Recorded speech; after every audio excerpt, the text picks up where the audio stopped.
আজকে আমরা ফোর্থ টাস্কে যাব। ফোর্থ টাস্কে ওই বেসিকের উপরেই, হোম কির উপরেই আছে, আরও বেশ কিছু শব্দ আমরা প্র্যাকটিস করব। যখনই আমরা ভাববো যে এই এতগুলো আমরা শব্দ লিখতে পারছি জাস্ট হোম কি দিয়ে, তখন নিজের মধ্যে কিন্তু কনফিডেন্স একটা বেড়ে যাবে এবং আমরা নিজেরাও খুশি হব যে হ্যাঁ আমরা পারছি।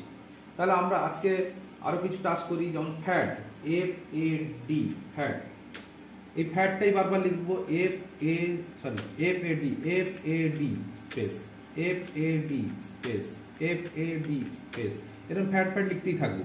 ঠিক তেমনি আমরা gas, jas, add, half, shall, dash, flag, glad, কাকা, ফ্লাস, এগুলো সবই কিন্তু এক একটা শব্দ অন্তত 30, 40, 50 বার করে টাইপ করে যাব। তারপরে আমরা পুরো প্যারাটাই টাইপ করব। যেমন ধরো fad, FAD fad, gas, GAS gas, jas, JAS jas, add, ADD add, half, HALF half, shall, SHALL shall, dash, DASH dash, flag,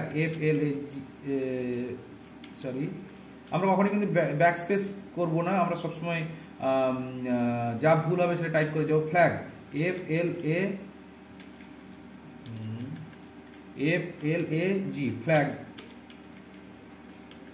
তারপরে আমরা ফ্ল্যাগের পরে আছে গ্ল্যাড, GLAD গ্ল্যাড, কাকা, KAKA কাকা, ফ্লাস, FLASK ফ্লাস। এইটুকু হয়ে গেল। আবার আমরা ফ্যাট, গ্যাস এরকম করে চলতে থাকবো। এইভাবেই প্র্যাকটিস আমরা করবো। ওকে।